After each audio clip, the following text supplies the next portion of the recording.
Et oui, toujours pas de compromis au moment où on se parle entre républicains et démocrates aux États-Unis. Résultat, on est à 6 jours de la date fatidique du 1er juin et cette probabilité d'une banqueroute, même si elle est infime, elle augmente. On imagine un petit peu le CAC 40 qui est toujours à 7 250 points. Bonjour John.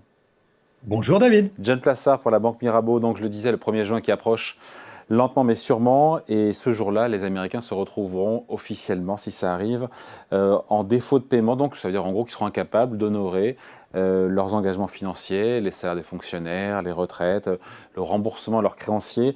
C'est un scénario comme l'ensemble du marché auquel vous ne croyez pas, mais dont la probabilité d'occurrence n'est pas nulle. Non, du tout. On a évidemment aujourd'hui des discussions tout le temps animées entre les républicains et les démocrates. Et cette nuit, on peut le dire, il y a eu des discussions qui étaient considérées comme constructives, mais dont le marché ne croit pas, parce qu'on voit que notamment les marchés financiers ne bougent pas. Mais dans cette solution sur laquelle il pourrait trouver un accord, c'est qu'on relèverait le plafond de la dette pour 2 ans et que d'un autre côté, eh bien, il y aurait un plafond strict sur les dépenses discrétionnaires qui sont non liées à l'armée et aux anciens combattants pour la même période. Donc, qu'est-ce que ça voudrait dire? Très concrètement, d'un côté, vous avez les républicains qui pourraient affirmer qu'ils ont réduit certaines dépenses fédérales, et d'un autre côté, vous avez les démocrates qui pourraient affirmer qu'ils ont épargné à plusieurs programmes des réductions trop significatives. Donc, on est dans une question où, en fait, on essaye de trouver un accord. Mais ce qui est très important de noter ici, David, c'est pas réellement l'accord, en fait, fondamentalement, puisque on sait que d'un côté, vous avez les républicains qui sont, vous savez, contre cet accord avec les démocrates, qui sont très présents à la Chambre des représentants, qui diront non à tout. Et il faut aussi rappeler une chose, c'est que en 2011, lors de la perte du triple A américain chez Standard Poor's, eh bien, il y avait eu un accord.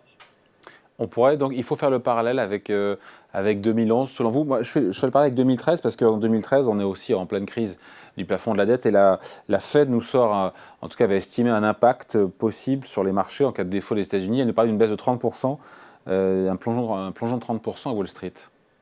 Oui, tout à fait. Alors d'abord, ce qu'il faut rappeler, ce qu'on craint le plus, entre guillemets, pour les marchés financiers, c'est une nouvelle fois la perte du triple A. Vous avez vu qu'il y a quelques jours, David, eh bien l'agence de notation Fitch Rating a mis sur surveillance négative la note des États-Unis pour potentiellement abaisser la note la semaine prochaine ou dans les 10 jours. Alors, juste une chose qu'il faut rappeler qui est très très importante, c'est qu'en 2011, il y a surtout 2 arguments principaux de Standard Poor's pour avoir baissé la note des États-Unis. Et ces deux arguments sont que S&P avait estimé que la réduction du déficit budgétaire qui avait été adoptée par le Congrès et l'exécutif était insuffisant pour stabiliser la dette publique à moyen terme. Donc, qu'est-ce que ça veut dire? Ça veut dire que c'était un accord à minima qui n'avait pas convaincu les agences de notation. Et la deuxième des choses, et vous allez voir le parallèle avec aujourd'hui, c'est que l'agence de notation avait aussi pointé les risques politiques qui étaient liés au fossé entre les partis politiques. Et donc, c'était exactement la même chose qu'aujourd'hui. Et ce qu'il faut rappeler ici, c'est que c'est une question économique, évidemment, mais c'est une question politique puisque les élections américaines auront lieu en 2024. Donc, d'un côté, plus on pousse dans ces derniers retranchements Joe Biden, eh bien, plus les républicains estiment qu'ils ont des chances de passer l'année prochaine.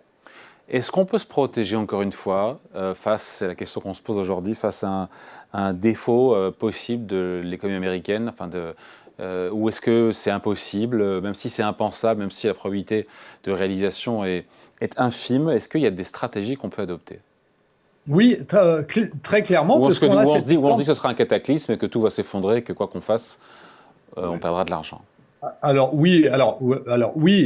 Prenons l'exemple de 2011, puisque c'est là où en fait on a dépassé, si vous voulez, on est arrivé à la dernière seconde et puis il y a eu un accord à minima qui a convaincu personne, on perd le triple A aux États-Unis. Qu'est-ce qui se passe? Eh ben, concrètement, on voit que les secteurs qui sont le plus impactés, si on parle des secteurs tout d'abord, c'est évidemment les secteurs qui sont liés au financement du gouvernement américain.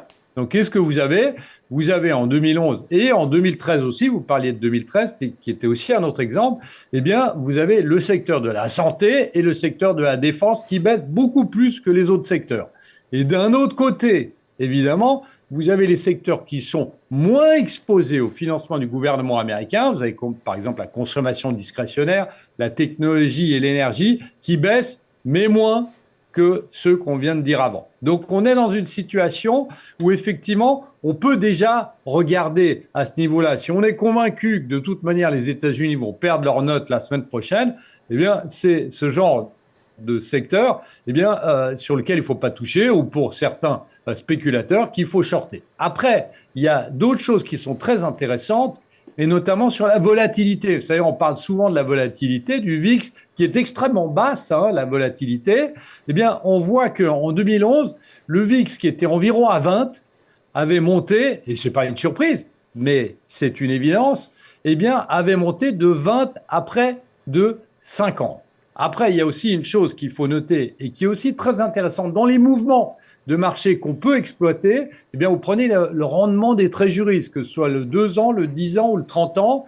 Tenez-vous bien, c'est qu'en 2011, puisque je prends toujours cet exemple de 2011, il s'était littéralement effondré. Alors que je vous rappelle que depuis quelques semaines, c'est plutôt le contraire qui est en train de se passer, puisque le 10 ans, hier, a atteint un plus haut de début mars. Donc, on pourrait voir un retournement potentiellement de ce momentum haussier qui pourrait être baissier. Et puis, finalement, il y a une des choses qui est très, très importante aussi à noter aujourd'hui, c'est que le secteur des petites et moyennes entreprises aux États-Unis, des small and mid cap, par exemple, qui est le Russell 2000, avait beaucoup plus baissé que le S&P 500 parce que vous avez des valeurs qui ont un plus haut bêta et qui sont beaucoup plus cycliques, qui avaient été impactées par cette crainte. Donc le plus probable, ça reste évidemment qu'il y ait, selon vous, un accord, même à minima, parce que Joe Biden, on finit là-dessus, il est à un an d'un possible nouveau mandat, en tout cas de l'élection, et donc il a trop à perdre. Tout à fait. Alors, il y aura un accord, oui. Maintenant, il faut savoir, et ça c'est l'interrogation, je dirais que c'est la plus grande interrogation. L'interrogation, c'est de savoir si cet accord va convaincre les agences de notation. Si elle ne les convainc pas, là, évidemment, on pourrait avoir un effondrement net des marchés qu'il faudra exploiter d'ailleurs, puisqu'on se souvient que sur l'annonce en 2011 de la perte du triple A selon l'agence de notation S&P, le S&P 500 avait perdu près de 7% dans la journée. Donc évidemment, ce serait quelque chose à exploiter aussi. Donc je dirais, selon moi, qu'il y aura un accord. Maintenant, il s'agit de savoir s'il va convaincre les agences de notation. Et ça, c'est la grande question, David. Allez, merci beaucoup. Explication signée John Plassard pour la Banque Mirabeau. Merci, John. Merci, David. Ciao.